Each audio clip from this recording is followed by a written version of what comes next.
Hi students, तो अब लेकर के आ गए हम नेक्स्ट न्यूमेरिकल्स। लेकिन वो था जो पिछले लेक्चर में मैंने बतलाया, वो पहले चैप्टर का न्यूमेरिकल था।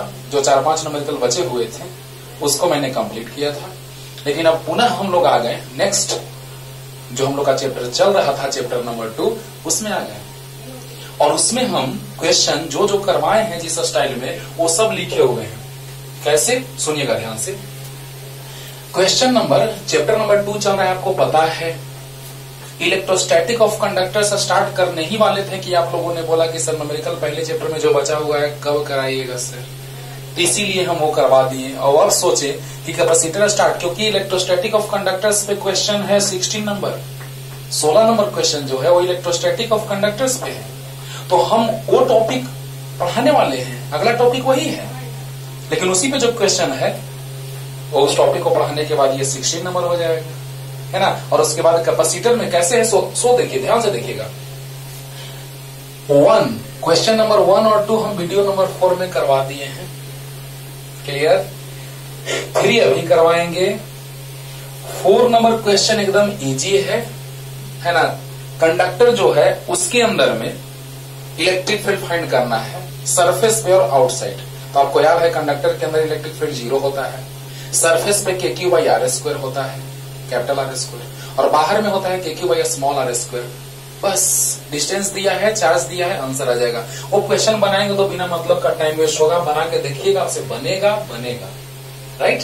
हाँ, और क्वेश्चन नंबर 5 से लेकर के 2.5 means 5, question number 5 chapter number 2 question number 5 से लेकर के चैप्टर नंबर 2 क्वेश्चन नंबर 11, ये 2 चैप्टर बतलाता है। तो 5 से लेकर के 11 तक कैपेसिटर पे बेस्ड है। तो इलेक्ट्रोस्टैटिक ऑफ कंडक्टर्स पढ़ाने के बाद कैपेसिटर पे आने वाले हैं। तो उसमें क्वेश्चन ये है, देखिए बच्चों किस तरह से अरेंजमेंट, क्योंकि क्वेश्चन एनसीईआरटी में लगातार सिस्टमैटिक वे में नहीं दिया रहता है, तो टेंशन नहीं लेना है। जिस स्टाइल में दिया है वैसे हम आपको बतला दे रहे हैं। और question number additional exercise, additional उसमें से क्वेश्चन नंबर 1.12 हम करवा दिए हैं वीडियो नंबर 19 का क्वेश्चन नंबर 1, है ना। ऐसा आपको आसानी होगा खोजने में, सर्च करने में कि सर कहाँ करवा दिए, सर पता ही नहीं चल रहा है, इसलिए हम बतला दे रहे हैं कि क्वेश्चन नंबर 1.12 जो है वो वीडियो नंबर 19 में क्वेश्चन नंबर 1 में है, राइट। और क्वेश्चन नंबर 13 अभी करवाएंगे। और क्वेश्चन नंबर 14 भी वैसा ही है, एकदम इजी है। पोटेंशियल निकालना है, इलेक्ट्रिक फील्ड फाइंड करना है, आराम से बन जाएगा, क्योंकि वैसा क्वेश्चन बहुत सारा करवाए, तो आराम से ये भी बन गया। 14 नंबर 15 अभी करवाएंगे। 16 नंबर जब इलेक्ट्रोस्टैटिक ऑफ कंडक्टर पढ़ेंगे, तो क्योंकि उसी पे बेस्ड क्वेश्चन है, ये अभी भी बना सकते हैं, क्योंकि इलेक्ट्रोस्टैटिक्स ऑफ कंडक्टर जो है बच्चों, वो चैप्टर नंबर 1 का ही कॉन्सेप्ट है कि कंडक्टर के अंदर इलेक्ट्रिक फील्ड 0 होता है, electric field lines are always perpendicular to the conducting surface, electric potential is always constant inside the conductor, इसी पे तो है। तो वही इलेक्ट्रिक फील्ड का फॉर्मूला जो है डिराइव करना, इलेक्ट्रिक फील्ड का एक्सप्रेशन लाना है कि E2 - E1 n cap equal to σ/ε0, इसमें ही लाना है, राइट। तो आइए, जो बात था हम बोल दिए आप लोगों को कि किस तरह से अरेंजमेंट है क्वेश्चन का, कैसे करवा दिए हैं। 1, 2 करवा दिए, 3 भी करवाएंगे। 4 नंबर आपका आसान है, इजी है, तुरंत बना लीजिएगा। 5 से लेकर के 11 तक कैपेसिटर पे बेस्ड है। जब कैपेसिटर पढ़ाई होगा, इलेक्ट्रोस्टैटिक ऑफ कंडक्टर के बाद कैपेसिटर, उस पे है ये। वीडियो नंबर 19 में हम बतला दिए हैं 2.12 का। 2.13 क्वेश्चन अभी करवाएंगे। 2.14 आराम से आपका बन जाएगा, देखिएगा। पोटेंशियल फाइंड करना है और कैपेसिटेंस, पोटेंशियल फाइंड करना है, इलेक्ट्रिक फील्ड इंटेंसिटी फाइंड करना है। और 15 नंबर अभी करवाएंगे। 16 नंबर इलेक्ट्रोस्टैटिक ऑफ कंडक्टर पे है, तो उसको पढ़ाने के बाद इसको करेंगे, क्लियर। तो चलिए नेक्स्ट वीडियो में 17 से लाएंगे। हाँ, बस 1-2 लेक्चर में के बाद ये स्टार्ट हो जाएगा इलेक्ट्रोस्टैटिक ऑफ कंडक्टर, उसके बाद ये क्वेश्चन उस पे, तब कैपेसिटर। तो जल्दी लिख लीजिए क्वेश्चन बच्चों, जल्दी। पहला क्वेश्चन है आज के लिए, पहला क्वेश्चन तो ही हो गया 2.3 कि 2 charges 2 microcoulomb and -2 microcoulomb are placed at points A and B 6 centimetre apart. Question number उसी में ए आ गया कि identify the equipotential surface of the system. Equipotential surface समझाए थे, अभी रिकॉल होगा।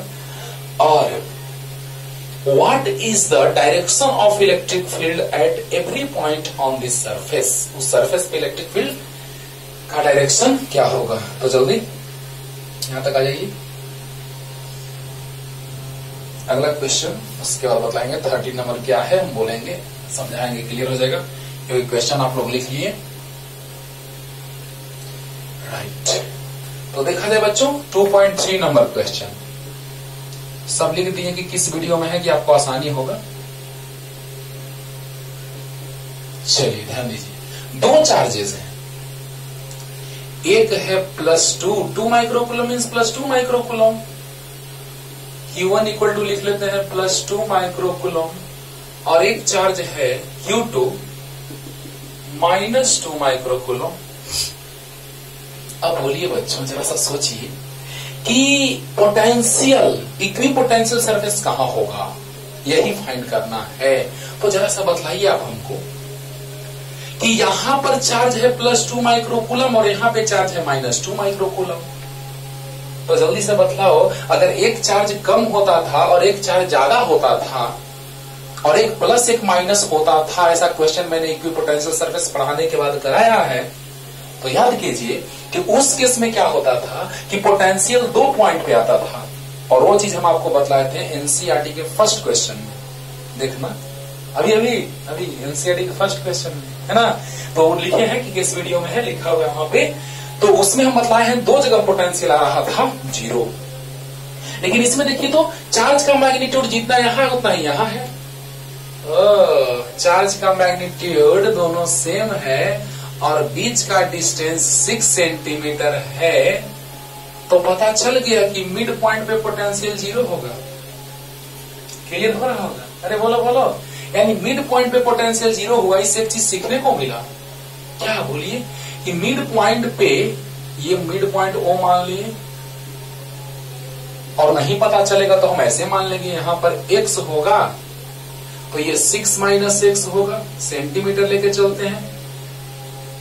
ओके, तो ये x, तो ये 6 - x, तो बताइए कि total electric potential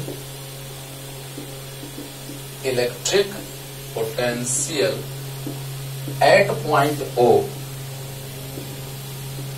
is VO equal to V1 + V2 मान लेते हैं। Q1 के कारण V1 और Q2 के कारण V2, तो बतलाइए कि पोटेंशियल जो आएगा मिड पॉइंट पे, मिड पॉइंट मतलब x का वैल्यू भी 3 और यहाँ ये भी 3 हो जाएगा। अरे मिड पॉइंट मतलब क्या बच्चों, अगर यहाँ पोटेंशियल 0 कर देता क्वेश्चन में तो x का वैल्यू 3 आ जाता, और अगर ये मिड पॉइंट हम लोग मान चुके हैं, क्योंकि देखो सिमिलरिटी है एकदम, यहाँ +2 यहाँ -2, तो बताइए अगर x को आप 3 मान लेंगे तो ये भी 3 हो जाएगा। क्लियर होगा? यानी x जब 3 होगा तो 6 - x मतलब 6 - 3 = 3 हो जाएगा। बराबर, तो सेंटीमीटर में ही लेके चलते हैं, क्योंकि एक चार्ज प्लस में एक माइनस में है, कट जाएगा, 0 आ जाएगा। यानी k × +2/3 और प्लस k × -2/3। आप सोचेंगे ना कि सर सेंटीमीटर में रख दिए, माइक्रोकूलम में छोड़ दिए, तो नो टेंशन, कट रहा था इसलिए हम ऐसा किए। अगर आपको संतुष्टि चाहिए तो लीजिए, इससे भी गलत नहीं काट सकता है कोई, क्योंकि 0 आ रहा है। k × Q1/R1 मान लेते हैं इसको, x को, और प्लस k Q2/R2 यानी 6 - x। तो बताइए k Q1 +2 × 10⁻⁻⁶/x, x 3 centimetre को मीटर में, और प्लस k × -2 × 10⁻⁶/6 - x यानी 3 सेंटीमीटर को मीटर में। एक माइनस है, एक प्लस है, कट करके कितना गया बच्चों, VO = 0। देखो सोचा भी जाता है कुछ, ना कि सोचने से बिना सोचे ही आ गया, नहीं, सोचो भी थोड़ा सा कि कैसे, क्योंकि देख रहे हैं कि यहाँ पे प्लस है, यहाँ पे माइनस है, दोनों का मैग्नीट्यूड सेम है, तो बताइए कि लग रहा है कि सेंटर पे पोटेंशियल 0 होगा, यानी कि ये अगर 3 तो ये भी 3 होगा mid point. This is the mid point. Okay, तो बताइए बच्चों ये मिड पॉइंट है, तो इससे डिस्टेंस 3, इससे डिस्टेंस 3, तो बताइए उस पॉइंट पे पोटेंशियल कितना आ गया? 0 आ गया। पहले तो आप इतना उतारिए, इक्वी पोटेंशियल सरफेस तुरंत और क्लियर करते हैं अच्छे से, जल्दी इतना उतारो पहले, जल्दी जल्दी। अब देखो बच्चों हो गया। अभी देखो ना क्या कह रहा है, इक्वी पोटेंशियल सरफेस के बारे में कह रहा है, पहले उसको क्लियर करते हैं। अब तो ये क्लियर हो गया कि ये 6 है, अच्छी बात है। ये 3 आ चुका है, ये भी अच्छी बात है। ये मिड पॉइंट है, ये भी पता है। अब देखो ये 3 सेंटीमीटर, ये 3 सेंटीमीटर, अब लिखने में कोई दिक्कत नहीं। अच्छा, हम एक यहां पे पॉइंट ले लेते हैं, ठीक है, इसी लाइन ज्वाइनिंग, मतलब कि perpendicular bisector of line joining A B, means line joining A B के परपेंडिकुलर अगर हम एक पॉइंट ले ली यहां पे, और वो पॉइंट हम पी ले लिए मान लो, तो देखो तो बाबू इसको मिलाएंगे अगर, ये डिस्टेंस आर, ये भी आर मान लो, तो फिर से वो यहां पे पॉइंट पी पे पोटेंशियल निकाल लो, तो V1 plus V2 electric potential at point P. तो बतलाओ कि डिस्टेंस जितना ये उतना ही है, क्यों? क्योंकि ये दोनों में कॉमन है, और ये 3 तो ये भी 3 है, बोलो बोलो बोलो, ये 3 तो ये भी 3, ये कॉमन, तो ये डिस्टेंस सेम आएगा, hypotenuse equal to perpendicular square plus base square का root, means hypotenuse equal to perpendicular square plus base square, यहाँ hypotenuse perpendicular square plus base square, means hypotenuse जो होगा वो रूट इसका प्लस इसका स्क्वायर का, यानी आर इक्वल टू जो हो जाएगा ओपी स्क्वायर प्लस 3 स्क्वायर, यानी कि दोनों में वही होगा ओपी स्क्वायर प्लस 3 स्क्वायर, यानी आर दोनों में सेम होगा कि डिफरेंट? सेम होगा। तो बताइए बच्चों कि वहां से भी आगे आप डायरेक्ट रखते हैं वैल्यू, अब माइक्रो कूलम को कूलम में नहीं बदलते हैं, बस तुरंत कट रहा है इसीलिए छोड़ दो।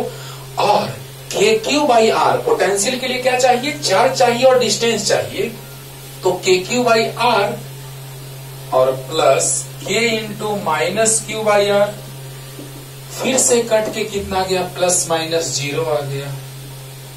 अरे वाह, अरे वाह। एक नीचे भी पॉइंट थोड़ा सा लेके देख लेते हैं, यहां भी डिस्टेंस जो आएगा दोनों चार्जेस से सेम आएगा, आर डैश मान लेते हैं। बोलो बोलो बोलो, तो बताओ बाबू कि इस पॉइंट को हम क्यों मान लेते? इसको मिटाएं, जल्दी लिखो जल्दी लिखो। अरे वाह क्या बात है सर, मजा आ रहा है सर, एकदम इजी लगेगा, ध्यान से सुनो। अब भी क्यों निकाल लेते हैं, क्यू पॉइंट पे पोटेंशियल, तो बतलाइए इस चार्ज के कारण यहाँ पोटेंशियल, तो K into Q1 by R dash plus K into, अच्छा यहाँ पे पॉइंट Q थोड़ा अजीब लग रहा है ना, R मान लेते हैं, लगेगा कि Q चार्ज है। अरे बोलो बोलो, लगेगा कि Q चार्ज है, तो इस चार्ज से इसका डिस्टेंस, तो K into Q by R, potential के लिए चार्ज चाहिए और डिस्टेंस चाहिए, तो K Q1 by R dash plus K Q2 by R dash, यानी कितना? तो बोलिए बच्चों के माइक्रोकूलम में मतलब माइक्रोकूलम को कूलम में मत बदलो, डायरेक्ट आ जा रहा है, R dash plus K into minus 2 by R dash, फिर से कट के पोटेंशियल कितना गया? 0। अरे वाह, अब एक चीज पता चला कि अगर हम इधर पॉइंट लेते, इधर पॉइंट लेते, तो वहां पोटेंशियल 0 नहीं होता, लेकिन इस लाइन पे हर एक पॉइंट पे पोटेंशियल क्या आया? 0 आया। हर एक पॉइंट पे पोटेंशियल क्या आया? 0 आया। फिर शॉर्ट में बताएंगे, अभी देखो ना, पहले लॉन्ग मेथड से सीखो फिर शॉर्ट मेथड से सिखाते हैं। ओके, तो बताइए बच्चों कि at every point on the perpendicular bisecting line of line joining A B, electric potential is 0, और हर एक पॉइंट पे पोटेंशियल इक्वल है, that's called equipotential surface. तो बताइए कि उसी का फिगर फाइनली हम लोग बनाएंगे, तो ये पॉइंट ए था और ये पॉइंट बी है, ये पॉइंट ओ है, तो एक प्लेन जो है, एक प्लेन, उस प्लेन के हर एक पॉइंट पे, eight every point on which electric potential is 0, this is called equipotential surface. Clear होगा? यानी कि इसके हर एक पॉइंट पे पोटेंशियल जीरो आएगा। क्यों? कहीं भी एक पॉइंट मान लीजिए, यहां कंसीडर कीजिए पॉइंट, तो यहां पॉइंट अगर हम कंसीडर करेंगे बच्चों, तो इस पॉइंट से इस चार्ज का डिस्टेंस और इस पॉइंट से इस चार्ज का डिस्टेंस सेम होगा। क्लियर हो रहा है ना? तो जब सेम होगा तो फिर से चार्ज का मैग्नीट्यूड, चार्ज दोनों सेम है और साइन अपोजिट है, तो पोटेंशियल जीरो हो जाएगा। तो at every point on this line और this plane we can say that, अगर अब ये मत सोचिए कि सिर्फ इसी लाइन पे, वो उस प्लेन में कहीं भी एक पॉइंट लो, इस प्लेन में यहां पॉइंट ले लो, ये प्लेन है तो इस प्लेन में यहां पॉइंट ले लो, तो इस पॉइंट का भी डिस्टेंस इससे और उससे सेम होगा, सेम होगा। यानी कहने का मतलब कैसे समझाए बच्चों, ऐसे चलो इसी से समझते हैं कि ये दो चार्जेस हैं, राइट? दो चार्जेस, एक यहाँ इसके एंड पे, दोनों एंड्स में है इसके, तो इस प्लेन के हर एक पॉइंट का डिस्टेंस दोनों चार्जेस से सेम होगा। इस प्लेन के हर एक पॉइंट का डिस्टेंस हम सेंटर से ले लेते हैं, सेंटर में इसको, तो बतलाइए कि हर एक पॉइंट का डिस्टेंस इन दोनों चार्जेस से सेम होगा और दोनों चार्जेस का मैग्नीट्यूड सेम है, साइन अपोजिट है, तो बताइए उस प्लेन के हर एक पॉइंट पे पोटेंशियल कितना होगा? Zero. It means the equipotential surface is perpendicular bisector of line joining AB, है ना? तो क्या हो जाएगा? सो equipotential surface is perpendicular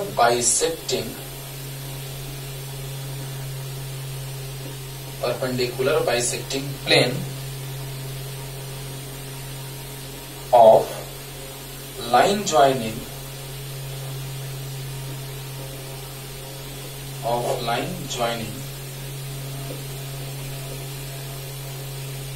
both charges, line joining both charges और both points, and equipotential surface का जो सेंटर होगा बच्चों, वो इसके मिड पॉइंट पे होगा। देखो, यानी इन दोनों चार्जेस जो थे +2 माइक्रोकूलम और -2 माइक्रोकूलम, दोनों चार्जेस को मिलाने वाले लाइन के सेंटर पे ही उस इक्विपोटेंशियल सरफेस का सेंटर होगा। बोलो बोलो। यानी इस तरह से इक्विपोटेंशियल सरफेस जो होगा वो परपेंडिकुलर बाइसेक्टर होगा, किसका? लाइन ज्वाइनिंग AB का या बोथ चार्जेस का। तो equipotential surface is perpendicular bisecting plane of line joining both charges. Clear? अरे बोलो, क्लियर हो गया होगा। और इलेक्ट्रिक फील्ड का डायरेक्शन इस इक्विपोटेंशियल सरफेस पे किधर होगा? ये तो बड़ा सिंपल है, तुरंत क्लियर हो गया होगा कि electric field lines are always perpendicular to equipotential surface. तो बताइए, इक्विपोटेंशियल सरफेस के परपेंडिकुलर होता है, अच्छी बात है, लेकिन किधर? तो आपको याद होगा electric field lines originated from positive charge and terminates to negative charge. तो बताइए, प्लस से ओरिजिनेट होगा और माइनस की ओर आएगा, टर्मिनेट होगा, यानी E1 और E2, तो दोनों का डायरेक्शन सेम, यानी रिजल्टेंट E। यानी इलेक्ट्रिक फील्ड का डायरेक्शन जो होगा, इलेक्ट्रिक फील्ड इंटेंसिटी का डायरेक्शन जो होगा बच्चों, वो किधर होगा? किधर? मीन्स प्लस चार्ज से away. We know that electric field lines originated from positive charge and terminates to negative charge, तो प्लस से दूर जाएगा और माइनस की ओर आएगा, यानी प्लस से दूर गया, माइनस की ओर आया, यानी कि direction of electric field intensity is along AB vector. तो इलेक्ट्रिक फील्ड, जल्दी से इतना उतारिए और लिख देते हैं सेंटेंस, आपको याद होगा, प्लस से दूर और माइनस की ओर, प्लस से दूर, माइनस की ओर, away from positive charge and towards the negative charge. तो जल्दी लिखिए, जल्दी। क्लियर हो गया होगा कि हम लोग पॉइंट कंसीडर कर लेंगे, उस पॉइंट के हर एक पॉइंट पे पोटेंशियल जीरो आ रहा है, यानी वो इक्विपोटेंशियल सरफेस है। और जो इक्विपोटेंशियल सरफेस हुआ वो क्या हुआ? तो उस लाइन ज्वाइनिंग बोथ चार्जेस के परपेंडिकुलर बाइसेक्टिंग प्लेन हुआ, राइट? और direction of electric field electric field is perpendicular to equipotential surface along vector A B. वाह सर, मजा आ गया, समझ में आ गया होगा बच्चों, आ गया होगा। यानी कि दोनों चार्जेस का मैग्नीट्यूड सेम है लेकिन साइन ऑपोजिट है, तो पोटेंशियल उसके मिड पॉइंट पे जितने सारे पॉइंट होंगे और उन पॉइंट्स के मिलने से प्लेन का फॉर्मेशन होगा। पॉइंट से लाइन, लाइन से प्लेन, तो जो प्लेन का फॉर्मेशन होगा वो इस दोनों लाइन ज्वाइनिंग बोथ चार्जेस के परपेंडिकुलर होगा और मिड पॉइंट से पास करेगा। क्लियर हो गया होगा। और इलेक्ट्रिक फील्ड पॉजिटिव से अवे, नेगेटिव के टुवर्ड्स, यानी कि इलेक्ट्रिक फील्ड इंटेंसिटी का डायरेक्शन जो होगा वो ए बी के डायरेक्शन में, मींस वेक्टर ए बी के डायरेक्शन में, जो इक्विपोटेंशियल सरफेस के परपेंडिकुलर होता है। आप लोग को याद होगा कि इक्विपोटेंशियल सरफेस के परपेंडिकुलर होता है इलेक्ट्रिक फील्ड लाइंस। सामने दिखाई दे रहा है कि इलेक्ट्रिक फील्ड लाइन जो है वो इक्विपोटेंशियल सरफेस के परपेंडिकुलर है। क्लियर? तो जल्दी क्लियर हो गया होगा, जल्दी लिखो। अब देखो बाबू, थोड़ा थिंकिंग बेस्ड एक क्वेश्चन आ गया 13 नंबर। 14 तो आपका होमवर्क है, आराम से बन जाएगा। पोटेंशियल निकालना है, इसमें भी पोटेंशियल निकालना है, ये भी बन जाएगा, लेकिन थोड़ा सा कॉम्प्लिकेटेड फिगर है इसलिए हम इसको समझा रहे, नहीं तो ये भी होमवर्क दे देते आपको।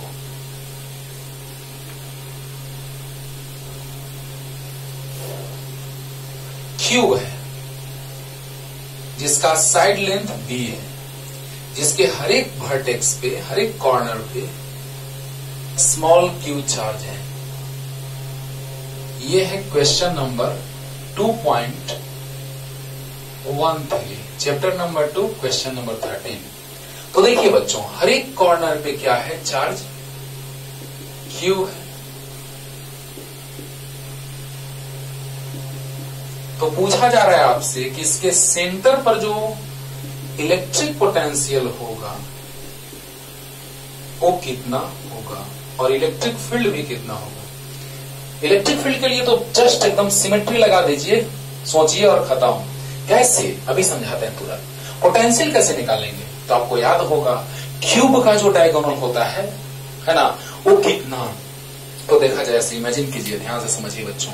एक रूम को इमेजिन कर लीजिए, रूम को। तो रूम को अगर इमेजिन कीजिएगा तो ये कॉर्नर है ना, तो कॉर्नर है तो लेंथ, ब्रेथ और हाइट तीनों सेम है। तो यहां से हम चलेंगे, यहां इस कॉर्नर से उस कॉर्नर तक गए, एक्स मिल गया, वाई ऊपर और जेड वहां। ध्यान से समझिएगा। यहां इस कॉर्नर को हम लोग ओरिजिन कंसीडर कर लिए, तो इस कॉर्नर से उस कॉर्नर का डिस्टेंस बी दिया है, क्योंकि हमने रूम को कंसीडर कर लिया क्यूबॉइडल, है ना, क्यूबिक, जो क्यूबॉइड नहीं, क्यूबॉइड तो हो जाएगा फिर जिसका लेंथ, ब्रेथ और हाइट जो होगा वो क्या हो जाएगा? डिफरेंट हो जाएगा, मीन्स क्यूबिकल। तो क्यूबिकल अगर हम लोग कंसीडर कर लिए तो जरा सा सोचिए कि अगर हम इस कॉर्नर से चलेंगे तो इस कॉर्नर से उस कॉर्नर तक का डिस्टेंस जो हो गया वो कितना? तो ए, ऊपर में भी ए, वहां भी ए, यानी कहने का मतलब इस कॉर्नर से उस कॉर्नर का डिस्टेंस जो हो जाएगा वो under root A square plus A square plus A square. अगर ए लेंथ होगा साइड का तो बताओ बच्चों कि अगर बी लेंथ होगा तो अगर बी लेंथ होगा तो एक एंड से दूसरे एंड तक, इसमें इमेजिन कीजिएगा तो दिक्कत हो जाएगा। इसलिए ऐसे इमेजिन कीजिए, रूम से ये कॉर्नर है तो यहां से वहां तक का डिस्टेंस बी है, क्योंकि साइड लेंथ इसका बी दिया है, बी, तो सब बी होगा क्योंकि क्यूब है।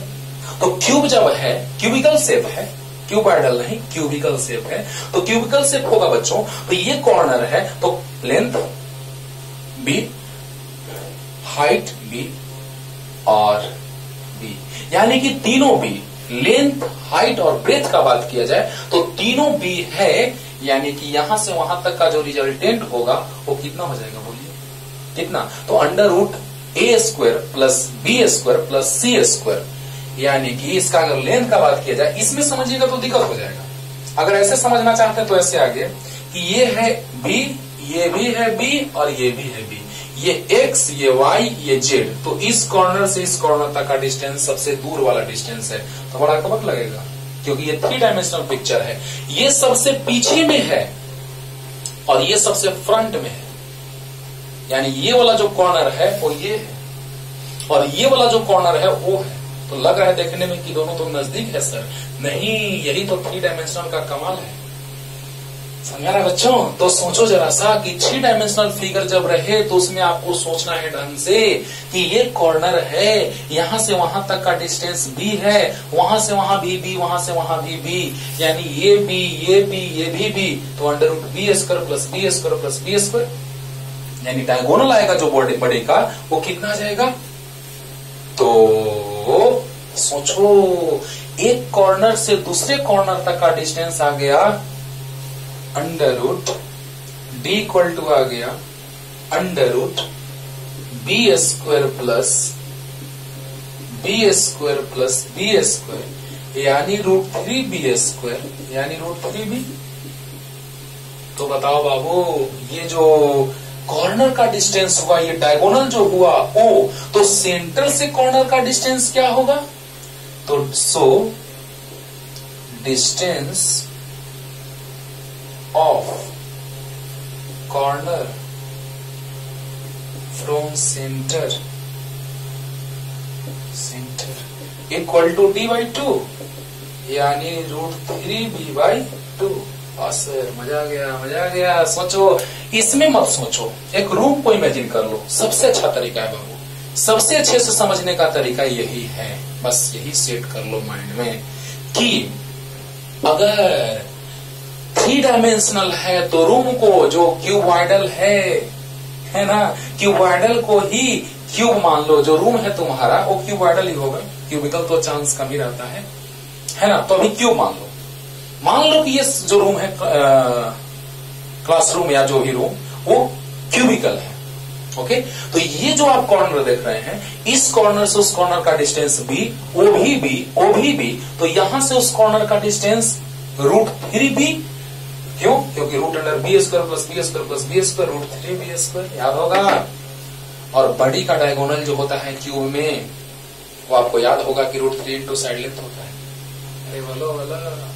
और देखो बच्चों, और हम लोग बात कर रहे हैं, ध्यान देना कि जब यहां से आ गया रूट 3 इंटू बी, तो ये आ गया इस कॉर्नर से उस कॉर्नर का डिस्टेंस। इसमें देखोगे तो लगेगा कि बहुत छोटा है, लेकिन ये बात नहीं है। इस कॉर्नर से उस कॉर्नर तक का डिस्टेंस है। देखो, बी एक्स में, बी वाई में, बी जेड में, तब हम पहुंचे। ये सबसे पीछे वाला कॉर्नर है और ये सबसे आगे वाला कॉर्नर है। यानी ये जो डायगोनल है, ये बड़ी का डायगोनल है। अब सोचिएगा जरा सा कि ये जब सबसे जो बड़ा सा है ना, जो लॉन्ग डायगोनल होता है उसका बात करते हैं, तो रूट 3 बी, तो कॉर्नर से सेंटर का डिस्टेंस जो आ जाएगा उसका हाफ हो जाएगा, क्योंकि यहां से लेकर के वहां तक का बात करेंगे डिस्टेंस का, उसके बीच में सेंटर आएगा। बोलो बोलो, यानी इस कॉर्नर से उस कॉर्नर को जब हम मिलाएंगे एक स्ट्रेट लाइन से, तो उसके बीच में सेंटर होगा, मिड पॉइंट होगा सेंटर। सोचो सोचो, तो बताओ बच्चों कि वो सेंटर जब होगा तो सेंटर से कॉर्नर का डिस्टेंस उसका हाफ हो जाएगा, यानी रूट 3 बी बाई 2। क्लियर हो गया होगा। ओके, इलेक्ट्रिक फील्ड में नो टेंशन। इलेक्ट्रिक फील्ड तो हम ऐसे समझा देंगे, ऐसे देखो, ऐसे। इसको मान लो कि क्यूब है, थोड़ा देर के लिए है क्यूबॉइड, लेकिन क्यूब मान लो। तो मतलब सेंटर वाला को जितना फील्ड क्रिएट करेगा ये पॉजिटिव वाला उधर, उतना ही ये वाला इधर, यानी ये दोनों कॉर्नर फील्ड अप्लाई करेंगे एक दूसरे के अपोजिट। बोलो बोलो, ये जितना फील्ड क्रिएट करेगा सेंटर पे, उतना ही ये, जितना ये फील्ड क्रिएट करेगा सेंटर पे, उतना ही ये, क्योंकि प्लस से अवे, तो बताइए प्लस से सेंटर पे अवे, तो जितना ये, इससे समझो तो ज्यादा आसानी से समझ में आएगा। इलेक्ट्रिक फील्ड 0 हो गया, क्योंकि जितना ये उतना ही ये, जितना ये उतना ही ये, जितना ये उतना ही ये, जितना ये उतना ही ये, रिजल्टेंट बिकम 0। क्लियर हो गया होगा? अरे बोलो, means E net equal to 0, E net magnitude equal to 0। Why? Because magnitude of all electric fields are equal at center O, because magnitude of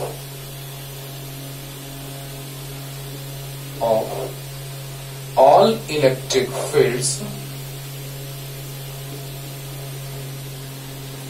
are equal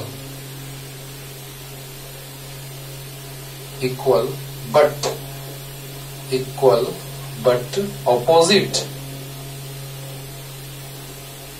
in direction, so they cancel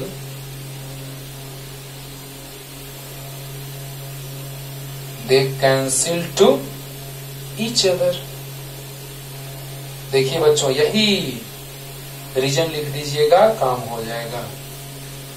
क्योंकि यहां पे बड़ा complicated figure बनेगा कि ये corner लगाया, इधर field create किया, ये कॉर्नर उधर फील्ड क्रिएट किया। आप देखिए तो ध्यान से, एकदम माइंड को एकदम स्टेबल करके ध्यान से सुनना बच्चों, कि ये वाला जो चार्ज है वो सेंटर पे फील्ड क्रिएट किया है ना, ये वाला सोचना एकदम जस्ट अपोजिट, सोचो जरा सा ऐसे, ये दिखाई दे रहा है ना बच्चों, ये और ये एक दूसरे के अपोजिट है ना, तो सेंटर पे जितना फील्ड क्रिएट करेगा प्लस से अवे होता है, तो प्लस से अवे फ्रॉम पॉजिटिव चार्ज, तो इससे अवे उधर, तो इससे अवे इधर, कैंसिल कर दिया, कैंसिल कर देगा और कैंसिल कर देगा।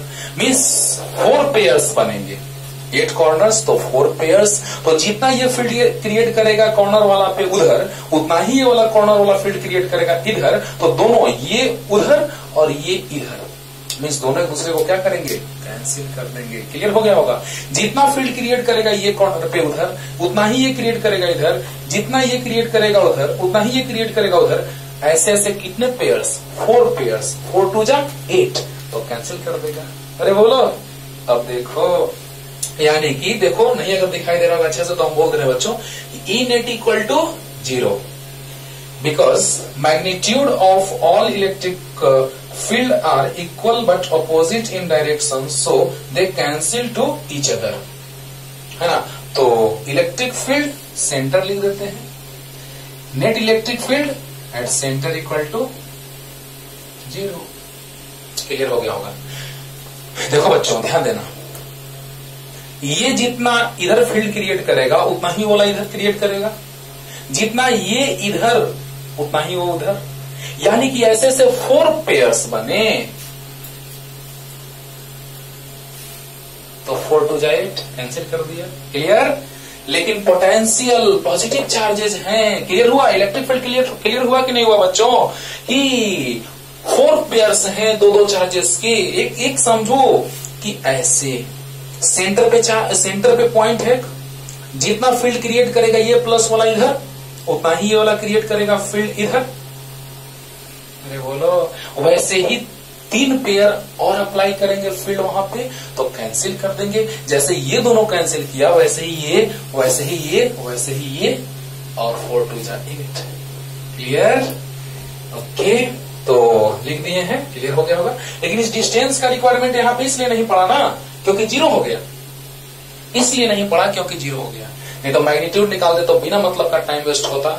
सबका इलेक्ट्रिक फील्ड निकालते KQ/R² ऐसे, K into Q by centre से कॉर्नर का डिस्टेंस निकाल चुके हैं √3b/2 का होल स्क्वायर। बोलो, तो सबका मैग्नीट्यूड इतना ही आता। सेंटर पे KQ/R², KQ/R², KQ/R², KQ/R², KQ/R², KQ/R², KQ/R², KQ/R²। तो मतलब जितना फील्ड सेंटर पे इस चार्ज के कारण अवे फ्रॉम पॉजिटिव चार्ज, उतना ही फील्ड इस चार्ज के कारण away from positive charge, cancel. तो थ्योरी से इसको क्लियर कर दिया गया, समझा भी दिया गया, फिनिश। क्लियर। अब देखिए बच्चों, तो इतना ही मैग्नीट्यूड सब आएगा और एक दूसरे को नेगलिफाई कर देंगे, कैंसिल कर देंगे। तो जल्दी से इतना लिखिए और पोटेंशियल का बात करते हैं जल्दी। डिस्टेंस हम लोग निकाल चुके हैं, डायरेक्ट लिख देते हैं। इस सेंटर से कॉर्नर का डिस्टेंस जो आया वो कितना आया है बच्चों, वो आया है सेंटर टू कॉर्नर डिस्टेंस आया है, वर्टेक्स मान लेते हैं, सबका नाम ले लेते हैं, ABCD EFGH। तो बताइए OA सबका डिस्टेंस जो होगा OA, OB, OC, OD, OE सब कितना होगा, √3b/2 होगा, है ना। सब डिस्टेंस उतना ही होगा। सेंटर से आप ही बताइए, एकदम सोचिए थोड़ा सा, क्यूबिकल शेप है, क्यूब है, तो हर एक में सेंटर से कॉर्नर का डिस्टेंस उतना ही होगा। बोलो बोलो, क्यूबिकल शेप है तो हर एक में सेंटर से कॉर्नर का डिस्टेंस उतना ही होगा कि डिफरेंट होगा, उतना ही होगा। क्यूब है, क्यूब, तो क्यूबिकल शेप है बच्चों। सेंटर इमेजिन करो 3 डायमेंशनल, ऐसे देखोगे तो लगेगा ना कि सर ये कम है, ये ज्यादा है, ये उससे भी ज्यादा है, ये अलग अलग अलग नहीं, सेंटर यहां है। क्यूब एक ऐसा बना हुआ है बच्चों ऐसे, तो इस सेंटर का इस कॉर्नर से उस कॉर्नर से उस कॉर्नर, उस कॉर्नर, इस कॉर्नर, इस कॉर्नर, इस कॉर्नर, इस कॉर्नर, सब कॉर्नर से डिस्टेंस सेम है। बोलो, और वो डिस्टेंस कितना आया है, √3b/2। तो बताइए, सब कॉर्नर से डिस्टेंस सेम, तो नेट इलेक्ट्रिक पोटेंशियल जो होगा वो कितना होगा, तो total electric potential eight point O each. Point O means center is VO equal to V1 plus V2 plus V3 plus V4 plus V5 plus V6 plus V7 plus V8। जरा सा सोचो तो, सब पोटेंशियल सेम आएगा। क्यों? All potential are equal. V1 equal to V2 equal to V3 equal to V4 equal to V5 equal to V6 equal to V7 equal to V8। बोलो, equal to भी late, मान लिए भी। क्यों आएगा equal, अभी तुरंत बतलाते हैं। तो बताइए, भी ओ इक्वल टू हो जाएगा भी प्लस भी प्लस भी प्लस भी प्लस भी प्लस भी प्लस भी प्लस भी, ऐसे ऐसे 8। तो भी ओ इक्वल टू 8 भी और भी ओ इक्वल टू 8 भी। KQ/R, KQ/R कितना आया है, तो √3b/2। अरे मजा आएगा, तुरंत देखो ना भी। तो 8 2 जा 16 KQ/√3b। लेकिन एनसीईआरटी में आंसर इतना नहीं छोड़ा है, और आगे थोड़ा सा बढ़ा दिया है, नो टेंशन, तुरंत क्लियर कर देते हैं। 16 K 1/4πε0 इंटू Q/√3b। 4 4 जा 16, K का वैल्यू रख दिया है 1/4πε के फॉर्म में, तो 4 4 जा 16 आया, देखो 1/4πε0 और ये 16 है बच्चों, तो 4 4 जा 16, यानी VO इक्वल टू आ गया 4Q/√3πε0 इंटू B। आंसर अब समझाते हैं अच्छे से बाबू, ध्यान देना। क्यों सब पोटेंशियल इक्वल, जरा सा ये देखो, पूरा क्लियर करते हैं कि हर एक कॉर्नर से सेंटर का डिस्टेंस सेम होगा, because this is the cube, right. तो बताइए, क्यूब के हर एक कॉर्नर का सेंटर से डिस्टेंस सेम होगा, तो इस चार्ज के कारण यहाँ पे पोटेंशियल KQ/R, इस चार्ज के कारण पोटेंशियल KQ/R, और हर एक डिस्टेंस जो है वो √3b/2 है, और चार्ज भी सेम है। अरे सर तो आ गया, अरे बोलो, चार्ज सेम है, सब चार्ज सेम है, सब डिस्टेंस भी सेंटर से सेम है, तो बताइए चार्ज सब सेम, डिस्टेंस सेम, तो क्या पोटेंशियल सेम नहीं? KQ/R फॉर्मूला होता है, KQ/R। तो बताओ बच्चों, इसके कारण यहाँ पोटेंशियल, तो KQ/R, R मतलब की √3b/2, इसके कारण पोटेंशियल, तो KQ/R, R मतलब की √3b/2, यानी हर एक में डिस्टेंस सेम और चार्ज सेम है, तो पोटेंशियल भी सेम होगा। तो बताइए, हर एक पोटेंशियल सेम है, V1 V2 V3 V4 V5 V6 V7 V8 equal to V मान लिए, लेट। तो अब बतलाइए बच्चों कि जो नेट पोटेंशियल होगा वो सभी 8 चार्जेस के कारण होगा, electric potential at point O due to all charges. तो कितना, K plus Q/OD, K plus Q/OA, K plus Q/OB, K plus Q/OC, सब डिस्टेंस सेम, सब चार्ज सेम, तो हर एक पोटेंशियल भी सेम। अब क्लियर हो गया होगा। तो बताइए, हर एक पोटेंशियल सेम, तो सबको हमने V मान लिया, तो 8 भी होगा। 8 V का वैल्यू याद है, KQ/R formula, V equal to KQ/R, KQ/R, वैसे ही सब। तो 8 इंटू के क्यू बाई आर, आर कितना, ओ ए ओ बी ओ सी ओ डी ओ ई ओ एफ ओ जी ओ एच सब का वैल्यू जो होगा वो क्या होगा, सेम होगा, वो कितना √3b/2। तो बताइए के क्यू बाई आर 2 पर गया तो 8 2 16 के क्यू बाई √3b, के का वैल्यू रख दिए 4 4 16 4 Q by √3 by epsilon naught into B. Clear हो गया होगा, क्लियर। तो जल्दी से उतार लीजिए बच्चों, जल्दी से लिख लीजिए फास्ट। पोटेंशियल आ गया, इलेक्ट्रिक फील्ड भी समझा दिया अच्छे से, पोटेंशियल भी अच्छे से, एकदम पूरा अच्छे से ध्यान से देखना, क्लियर हो जाएगा जल्दी।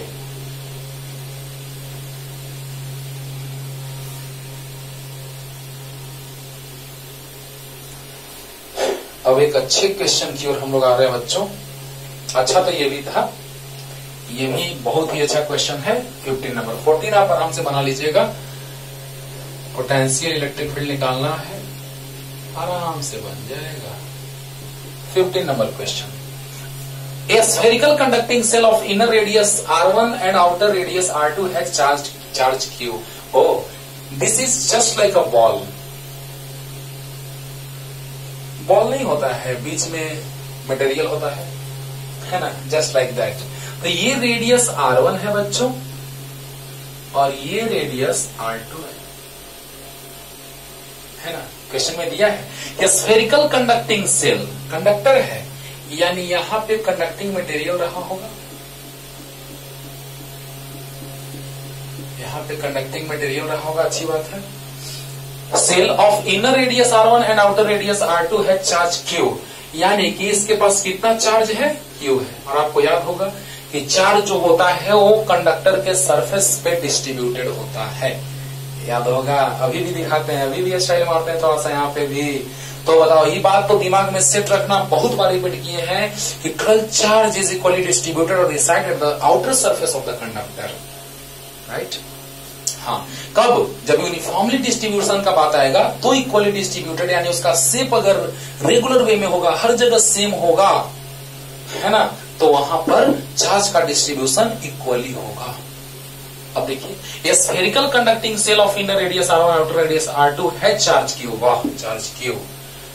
एक क्वेश्चन है कि a charge q is placed at the centre of the shell, और सेल के सेंटर पे shell, what is the surface charge density on the inner and outer surfaces of the shell. यानी चार्ज अगर हम अंदर में q दे दिए centre पे, तो कह रहे हैं कि इनर सरफेस और आउटर सरफेस का सरफेस चार्ज डेंसिटी कितना होगा।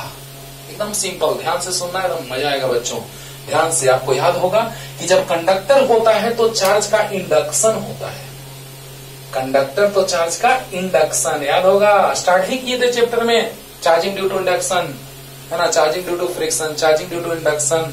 एक स्फीयर को, दो स्फीयर को इंडक्शन के द्वारा चार्जिंग कर रहे थे, याद है ना। हाँ, तो देखिए बच्चों, यहाँ -q, तो इसके इनर सरफेस पे प्लस, यहाँ +q है तो यहाँ इनर सरफेस पे -q डेवलप होगा, बोलो। और जब यहाँ -q तो बाहर में +q, यानी टोटल चार्ज जो हो जाएगा आउटर सरफेस पे वो इतना हो जाएगा। देखिए तो हो जाएगा। अब देखो बच्चों, यानी कहने का मतलब कि ये वाला को हम डायरेक्ट यहीं लिख दिए। अब जरा सा देखो तो कि कितना भी चार्ज दे दो कंडक्टर को या उसके अंदर या कहीं भी, तो टोटल चार्ज जो होगा वो सरफेस पे आपको अपीयर होता दिखाई देगा। यानी कहने का मतलब क्या कि अगर यहाँ पे सेंटर पे चार्ज है +q, तो सेंटर पे चार्ज हमने +q दे दिया क्वेश्चन के according. Charge small q is placed at the centre of the shell, what is the surface charge density on the inner and outer surface of the cell.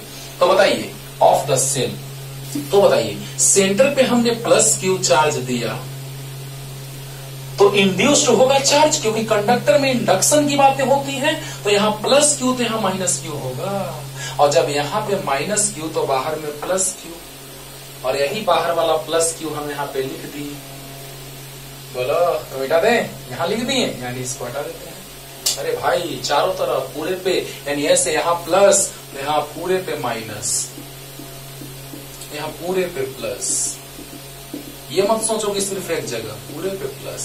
तो पहले से plus capital Q था और अब plus small Q आ गया, तो बाहर वाले सरफेस पे नेट चार्ज कितना हो गया? बोलो बोलो कितना? तो प्लस स्मॉल क्यू। तो due to charging, due to induction, due to charging due to induction, minus Q charge induced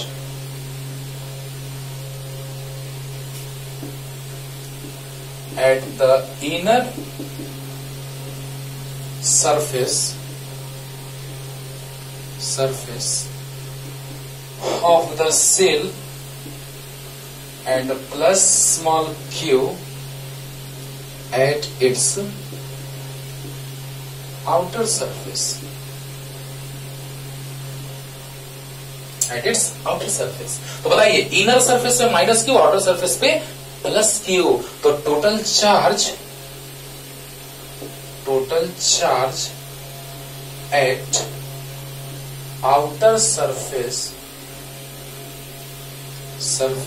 of shell is equal to Q plus Q. बस सर, पहले इसको क्लियर करो, बस खत्म हो गया। क्वेश्चन में कोई जान नहीं है, फिर बस इतना ही जानता। ध्यान देना। बताओ बच्चों कि अगर ये चार्ज था इस कंडक्टर पे, जो सेल था कंडक्टिंग, उसके सरफेस पे चार्ज था क्यू दिया हुआ, सेंटर पे चार्ज प्लस क्यू दे दिया ये नंबर क्वेश्चन में, तो बताइए सेंटर पे अगर चार्ज प्लस स्मॉल क्यू होगा तो इंडक्शन, कंडक्टर में इंडक्शन का बात आता है, तो यहाँ प्लस क्यू तो यहाँ इंड्यूस हुआ माइनस क्यू, और जब इनर सरफेस पे माइनस क्यू तो आउटर सरफेस पे प्लस स्मॉल क्यू, यानी वही प्लस स्मॉल क्यू हमने यहाँ लिख दिया, क्योंकि पहले से कैपिटल क्यू था और बाहर में स्मॉल क्यू आया, यानी कि capital Q plus small Q. और हमने बोला है पिछले एनसीईआरटी के क्वेश्चन में, हमने ये क्लास में करवाया है पिछले चैप्टर में, कि कितना भी चार्ज दे दो कैविटी के अंदर, वो नेट चार्ज सरफेस पे रिसाइड हो जाता है। बोलो बोलो, अरे बोलो, जितना भी चार्ज दे दो अंदर में, वो नेट चार्ज जो है वो रिसाइड हो जाता है कहाँ? It's outer surface. Due to this reason we can say that total charge reside at the outer surface of the conductor. हाँ, तो देखिए प्लस क्यू तो माइनस क्यू, तो बाहर प्लस क्यू, यानी बाहर में नेट चार्ज आ गया, कैपिटल क्यू पहले से था, plus small Q, clear, plus Q तो माइनस क्यू तो प्लस क्यू, वही प्लस क्यू हम लिख दिए यहाँ पे ऐड करके, तो बाहर में आ गया capital Q plus small Q, और इनर सरफेस पे आ गया माइनस क्यू। तो देखिए क्वेश्चन में क्या पूछा था कि surface charge density on the inner and outer surface of the cell. तो बोलिए इतना लिखिए ना, पहले इतना याद रखना है, इनर सरफेस में माइनस क्यू और आउटर सरफेस पे capital Q plus small Q. जल्दी इतना लिखो बच्चों। Due to charging due to induction, minus Q charge induced at the inner surface of the cell and plus Q its outer surface. The charge at the outer surface of cell is बहुत बढ़िया। तो बताइए surface charge density कितना हो जाएगा inner surface का? देखिए तो पूछा है कि surface charge density of the inner and outer surfaces, तो surface charge density of inner surface equal to sigma, inner लिख देते हैं, sigma equal to q by, sigma equal to q by ये, अरे जल्दी बोलो, surface charge density charge per unit area, तो area, बोलो बोलो, अरे बोलो। तो बताओ बच्चों सिग्मा इक्वल टू होता है क्यू बाई ए, तो सिग्मा इनर सरफेस है ना, इनर सरफेस, तो Q inner surface by area, तो एरिया भी इनर वाले सरफेस का एरिया कितना हो जाएगा? एरिया स्फेयर, तो sigma inner surface equal to charge inner surface का माइनस स्मॉल क्यू और एरिया इनर सरफेस का, तो 4 पाई r1 स्क्वायर। क्लियर हो गया होगा, और इसी में उतारोगे और अगला इसी में कर देंगे, ध्यान देना बच्चों, इनर सरफेस पे चार्ज आ चुका है -q, क्लियर हो गया होगा।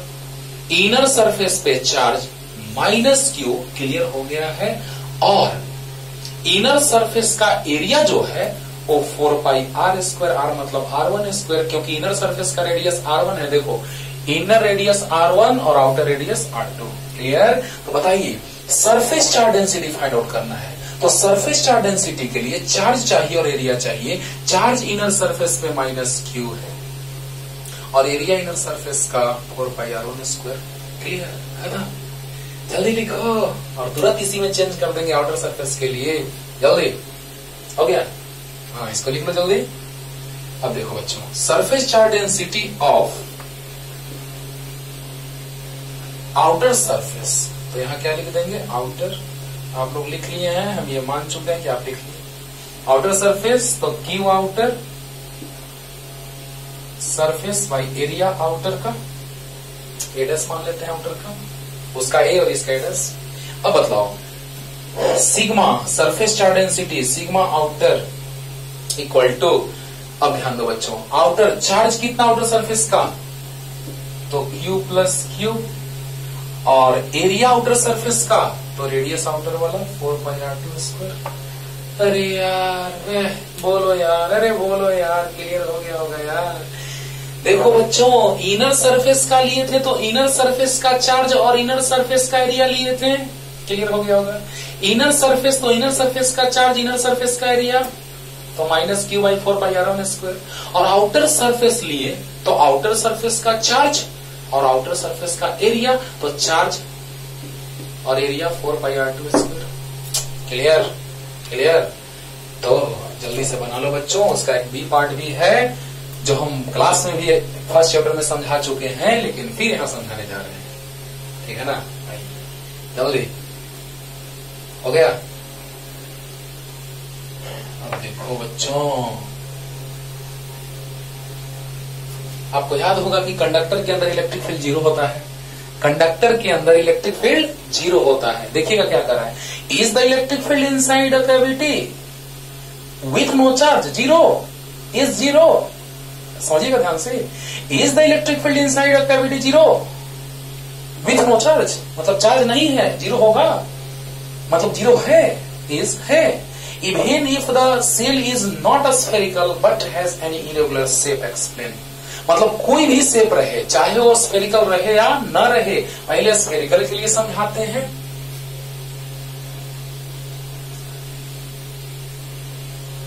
देखिए बच्चों, यहाँ पे सेंटर पे +q था, इसका रेडियस r1 था और इसका रेडियस r2 था, ये कंडक्टिंग मटेरियल था।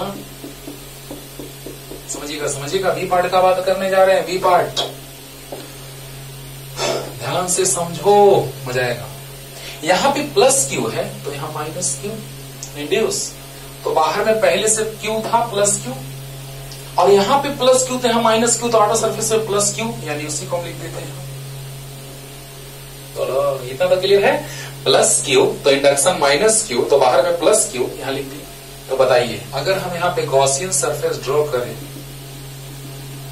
गॉसियन सरफेस, तो क्या हो जाएगा बच्चों, this is the Gaussian surface, और अकॉर्डिंग टू गॉसेस थ्योरम,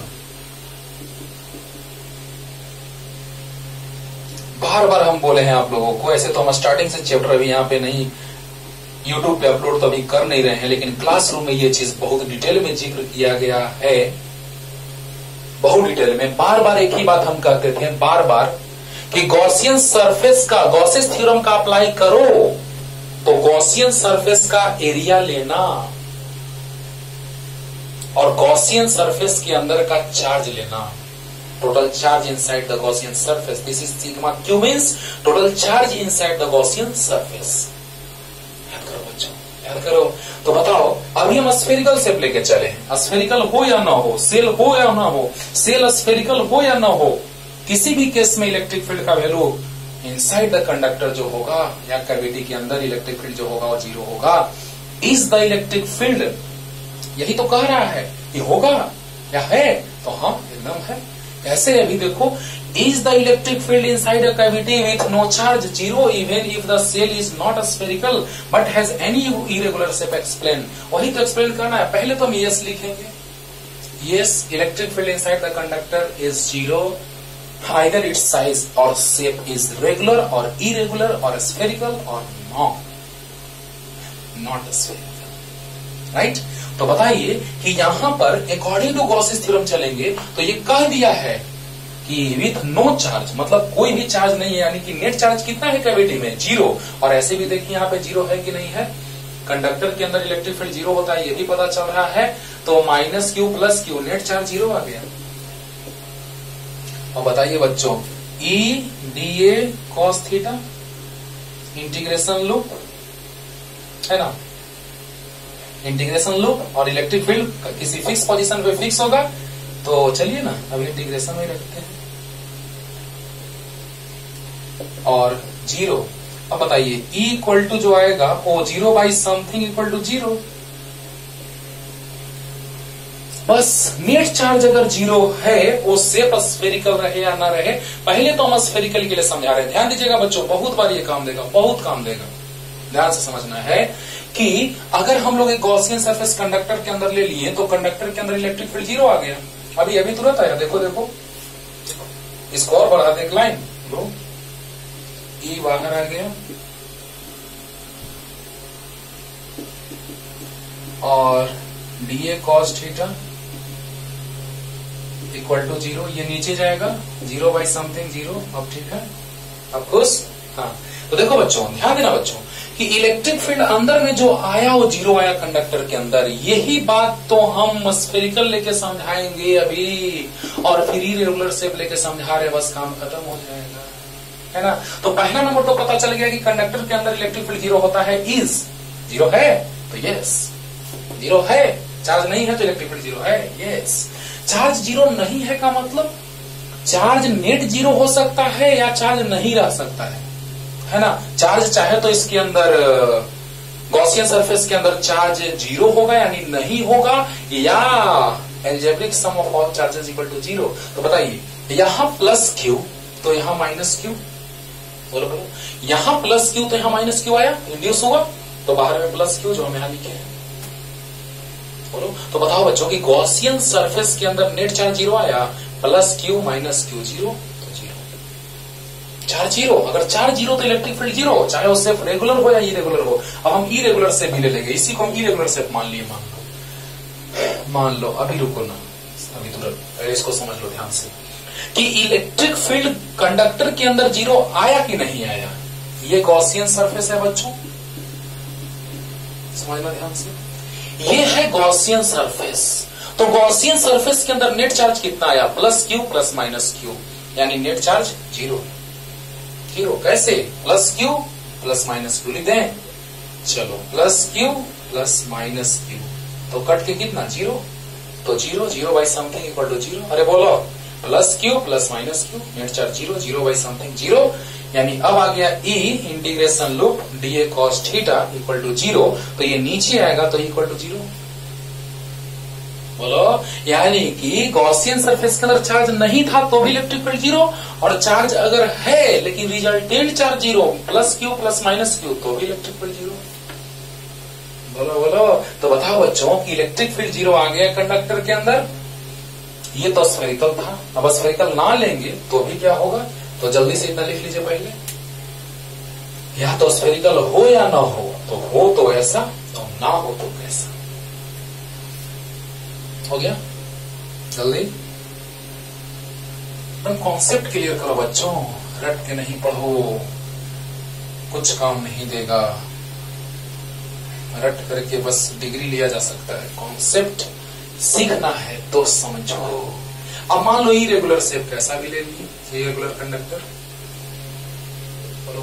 तो वहां पे भी कैविटी का बात करेंगे. Is the electric field inside a cavity with no charge zero. No charge मतलब जीरो चार्ज. इलेक्ट्रिक फील्ड ध्यान देना बच्चों, विथ नो चार्ज मतलब जीरो चार्ज. तो is the electric field inside a cavity zero, मतलब इलेक्ट्रिक फील्ड जीरो है जहां पे नो चार्ज है, कोई भी चार्ज नहीं है.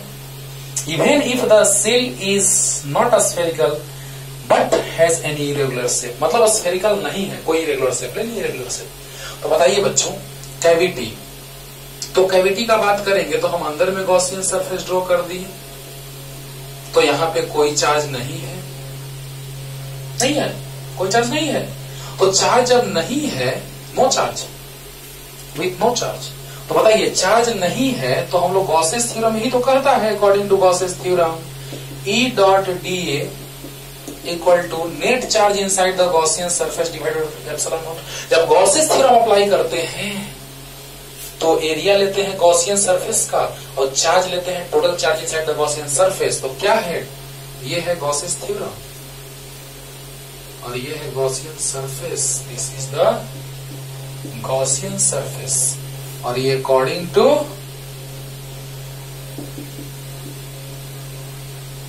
Gauss's theorem. तो बताओ बच्चों नेट चार्ज कितना, 0, चार्ज नहीं है, 0 बाई एप्सिलॉन नॉट, यानी इधर जो आएगा A D A cos theta, इसको ऐसे लिख दें, इलेक्ट्रिक फील्ड किसी फिक्स पॉइंट पे फिक्स होगा, जो भी होगा नहीं पता कितना होगा, ये मान लिए, और इक्वल टू 0।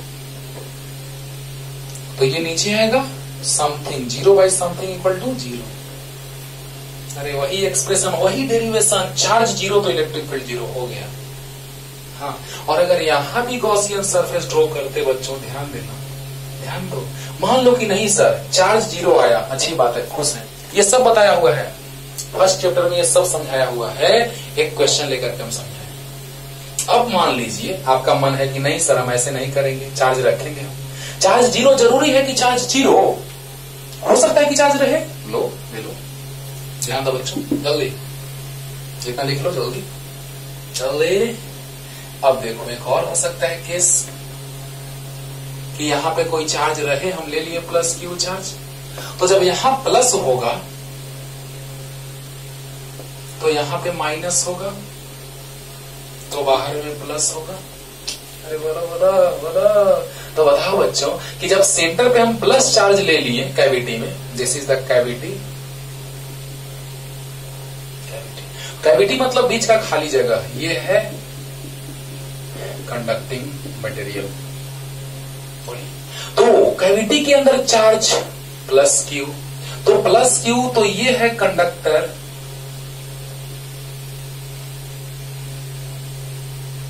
कंडक्टर लिखा हुआ है बाबू, दिख नहीं रहा होगा तो समझ लेना कंडक्टर लिखे हैं। तो बताओ यहां पे प्लस क्यू चार्ज है, तो यहां पे माइनस इंड्यूस होगा, तो बाहर में प्लस इंड्यूस होगा। Clear clear clear. तो बताओ बच्चों सेंटर पे हम प्लस ले लिए क्यू चार्ज, तो यहाँ पे माइनस, तो यहाँ पे प्लस इंड्यूस होगा, यहाँ प्लस तो यहाँ इंड्यूस, माइनस तो यहाँ प्लस। क्लियर, प्लस क्यू तो माइनस क्यू तो प्लस क्यू। अब यहाँ पे हम गॉसियन सरफेस ड्रॉ कर लिए, एक गॉसियन सरफेस ड्रॉ कर लिए, this is the Gaussian surface.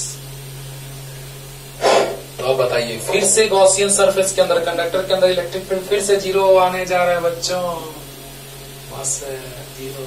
तो बताओ इलेक्ट्रिक फील्ड कंडक्टर के अंदर 0 आने जा रहा है। अब सोचिए जरा सा कि जब इलेक्ट्रिक फील्ड 0 आ रहा है मतलब कैसे, तो जितना प्लस उतना ही माइनस। कैविटी के अंदर भी दिखा दी इलेक्ट्रिक फील्ड 0, कंडक्टर के अंदर भी 0, यानी कंडक्टर के अंदर कैविटी में इलेक्ट्रिक फील्ड 0 और कंडक्टर में भी इलेक्ट्रिक फील्ड 0। अब बताओ कि अगर गॉसियन सरफेस है तो गॉसियन सरफेस के अंदर नेट चार्ज कितना, तो plus Q plus minus Q, यानी net charge 0 by something equal to 0। Clear हो गया, क्लियर हो गया होगा। अगर यहाँ प्लस क्यू है तो यहाँ माइनस इंड्यूस होगा, तो यहाँ प्लस, यहाँ प्लस तो यहाँ माइनस, तो यहाँ प्लस होगा, इंड्यूस की नहीं होगा, अरे होगा होगा होगा। अब बोलो बच्चों according to Gauss's theorem E dot D A Q by epsilon naught, net charge inside the Gaussian surface by epsilon naught, ये सिग्मा है, sigma summation of total charges all charges. तो बोलिए E dot D A area Gaussian surface का, charge inside the Gaussian surface. इसका application किए थे sphere के लिए, सिलेंडर के लिए, सब के लिए हम लोग निकाले थे। क्या याद करो, हम लोग इलेक्ट्रिक फील्ड इंटेंसिटी का एक्सप्रेशन लाए थे। तो E dot D A cos theta integration low E बाहर किसी फिक्स पॉइंट पे फिक्स होगा, ये नीचे आया 0 बाई समथिंग इक्वल टू 0। तो नेट चार्ज जितना प्लस उतना माइनस, तो net charge 0 by epsilon 0 by something equal to 0। Clear हो गया होगा। तो 16 नंबर क्वेश्चन, ये 15 तक का बात हुआ, यानी इलेक्ट्रिक फील्ड 0 होगा। शेप या साइज स्फेरिकल रहे या इरेगुलर रहे, उसके अंदर चार्ज अगर नहीं है तो इलेक्ट्रिक फील्ड नेट चार्ज 0, तो इलेक्ट्रिक फील्ड भी 0 0 0, राइट। और अब हम लोग आएंगे, ये तो क्वेश्चन पे आएंगे हम लोग कब, जब अभी न्यूमेरिकल पोटेंशियल एनर्जी का भी कुछ न्यूमेरिकल बाकी है ना, तो उस पे आएंगे। उसके बाद ये टॉपिक हम लोग का पढ़ाई होगा after electrostatics of conductor, means जब हम लोग को इलेक्ट्रोस्टैटिक ऑफ कंडक्टर्स हेडिंग पढ़ना है, जो पहले चैप्टर से रिलेटेड चीज है ना, और दूसरे चैप्टर से भी, तो वो जो पढ़ना है उसके बाद ये क्वेश्चन बनाएंगे और अगले लेक्चर में लाते हैं question number 17 and after that. Clear? अच्छे से पढ़ते रहिए, तब तक टाटा बाय बाय।